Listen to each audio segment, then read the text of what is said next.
Kalau jualan bakso memang pada umumnya tidak cuma tentang baksonya saja, tapi ada juga seperti kuahnya, mie-nya, atau mungkin pendamping gorengannya. Nah, kalau kuah kan mungkin kalau yang bakso kuah baru pakai, tapi kalau pentol kan biasanya nggak tentu pakai.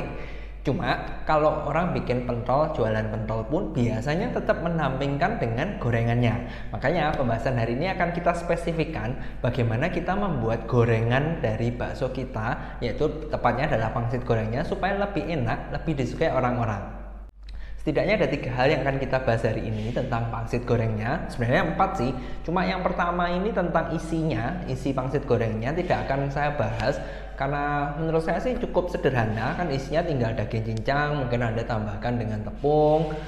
Tidak terlalu ada requirement yang khusus, jadi tidak terlalu ada permintaan yang khusus, sehingga ya tidak terlalu kompleks. Kalaupun Anda mau lebih murah tapi tetap terasa ketika digigit itu seperti daging, kenyalnya kan simple. Anda tinggal menambahkan seperti mid triplex RAM 100F bisa, atau Anda mencampur dengan MDM juga bisa ya. Karena sederhana itu ya kita nggak usah bahas lah. Kita akan bahas 3 hal yang lain aja. Yang pertama, biasanya sering terjadi yang jadi kendala itu adalah terbuka ketika dimasak atau digoreng. Jadi kan pangsit dikasih isi terus kan dibentuk tuh, ditempelkan. Biasanya itu yang sering adalah dia lepas. Nah, penyebab lepas itu ada 2. Yang pertama adalah karena isinya terlalu penuh. Kalau ini kan mungkin sederhana ya, tinggal dikurangi saja isinya. Cuma masalah yang kedua itu biasanya ada kelengketannya itu nggak bagus.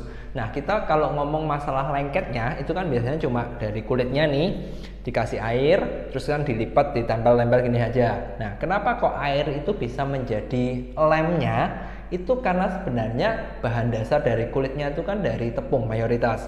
Umumnya kalau yang bagus biasanya dari tepung yang mengandung terigunya protein tinggi, sehingga ada kandungan proteinnya cukup bagus. Makanya dikasih air, dioleskan gini doang, ditempel itu sudah lengket. Nah, kalau ternyata Anda tidak bikin sendiri nih kulitnya, tapi Anda beli dan kita tidak tahu kualitas kulitnya ini bagus atau enggak, pakai protein tinggi atau enggak. Nah, biasanya kendalanya itu. Jadi pertama diolesin, ditempel, bagus, kan dicetak dulu tuh. Setahu saya ya, biasanya dicetak, siapin banyak. Setelah banyak itu kan baru dimasak atau digoreng. Nah, biasanya ketika digoreng itu baru mulai lepas-lepas. Untuk mengatasi hal ini, misalkan Anda tidak bikin kulitnya sendiri tapi Anda beli, hal paling simpel yang bisa kita lakukan adalah kita menambahkan protein di dalam airnya tadi. Jadi kan kita biasanya menempelkan dengan menggunakan air. Itu Anda bisa menggunakan air plus protein. Karena prinsipnya mau dari kulit pangsitnya sendiri yang nempel tadi, yang bikin nempel itu kan proteinnya. Sehingga kalau Anda mau lemnya lagi lebih bagus, Anda tinggal menambahkan protein sendiri. Dimana kalau sumber protein ya Anda tahu kan, apa aja macamnya, ada ISP, ada M100FT, ada juga putih telur, banyak deh pokoknya. Cuma karena kasusnya kita cuma mau menempel, kita tidak butuh tekstur yang bagus dan lebih sederhana kalau bentuknya cairan. Makanya seharusnya untuk kasus seperti ini, untuk menempelkannya lebih bagus, tidak gampang terbuka, solusi yang terbaik adalah menggunakan putih telur. Hal kedua yang sering dialami kendalanya adalah kulit pangsitnya itu mudah sobek. Nah, ini kembali sih sama dengan yang penyebab pertama, yaitu lebih ke arah dari formulasi untuk membuat kulitnya gimana. Dan biasanya yang repot kan kalau kita beli.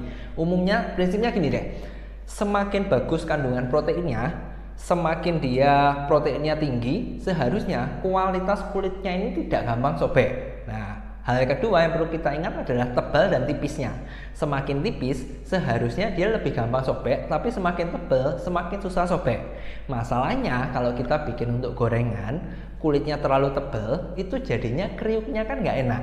Makanya sebisa mungkin pilih yang tipis. Nah, problemnya kalau yang bikin si produsen kulit dimsumnya, kulit pangsitnya tadi, kulit siomay-nya tadi itu tidak cukup bagus. Misalkan mereka mau menghemat dengan pakai tepung terigu yang proteinnya agak turun, ya kualitasnya jadi gitu, nanti gampang mudah sobek.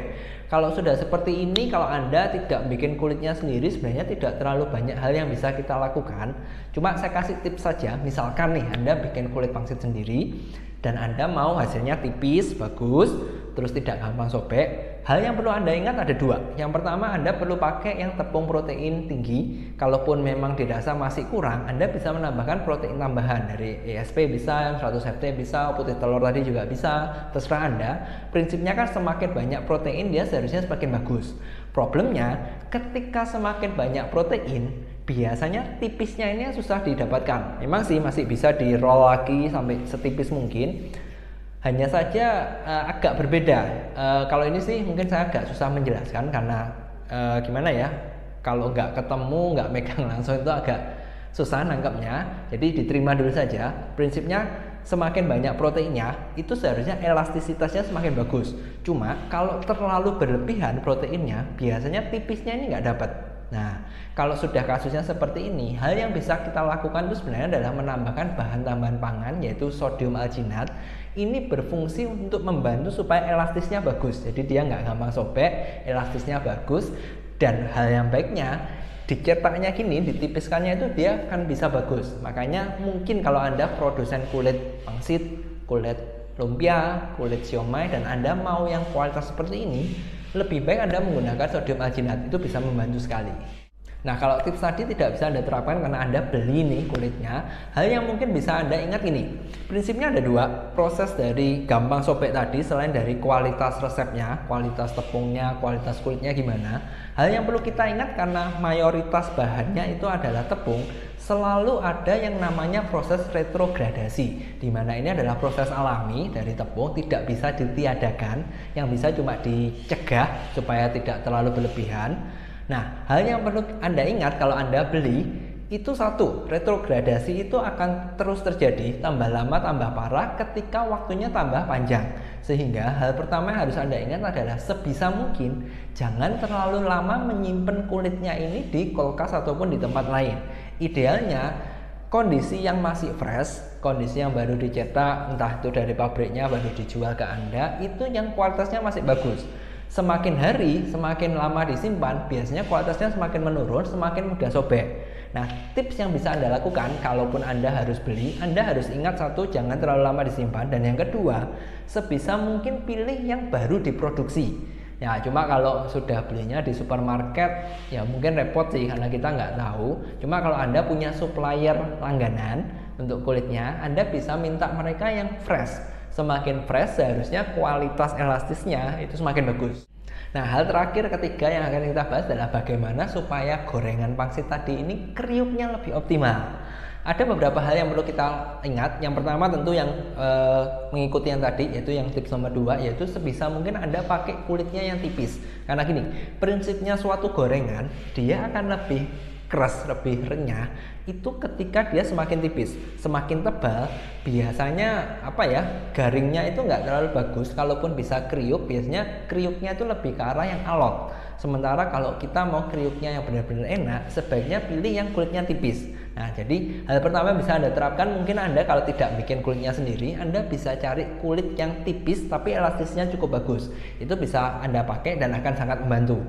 Tips yang nomor 2 yang bisa kita lakukan adalah di proses gorengnya.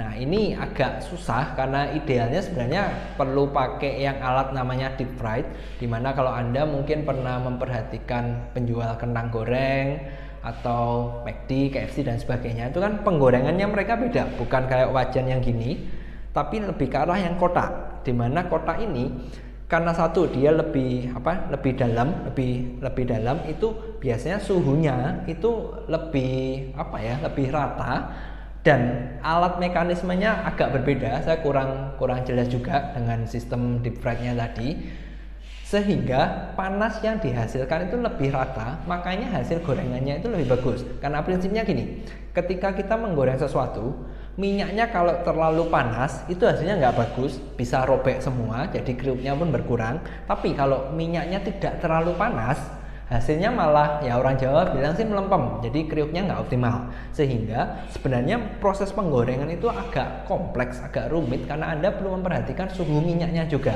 Jadi kalau suhu minyaknya pas, seharusnya gorengannya yang ada di tengah itu juga hasil kriuknya optimal. Tapi kalau terlalu panas nggak bagus, kurang panas juga hasilnya nggak bagus. Makanya ini agak susah. Cuma kalau Anda mau menerapkan tips supaya lebih optimal, nomor 1 bisa pastikan dulu kondisi minyak Anda cukup panas.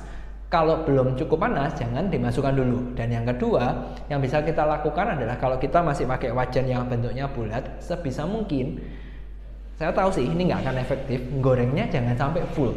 Karena kembali kan, kita butuh suhu, butuh panas yang bagus. Kalau di wajannya tadi itu full, gorengannya full, biasanya merata panasnya ini nggak optimal, sehingga ya hasilnya biasanya kriuknya kurang bagus. Kalau dari penggorengannya sudah benar, hal selanjutnya yang perlu kita ingat adalah satu, kita perlu meniriskan dan kita perlu memastikan minyaknya di gorengan pangsit tadi itu benar-benar hilang. Kalau bisa sih Anda pakai semacam tisu atau kertas yang untuk menyerap minyak, itu akan sangat membantu. Karena prinsipnya gini, dari panas dia akan seiring waktu akan jadi dingin kan. Nah, proses dari panas ke dingin ini tadi, kalau berjalannya waktu ini minyaknya masih banyak yang lengket, biasanya ini yang membuat hasil gorengannya tidak tahan lama. Karena satu, minyak itu bisa cepat oksidasi, cepat busuk, dan yang kedua, karena dia adalah cairan, dia akan mengurangi kriuknya. Sehingga idealnya setelah selesai digoreng dan ditiriskan, selagi masih panas itu sebaiknya minyaknya itu benar-benar yang ditiriskan.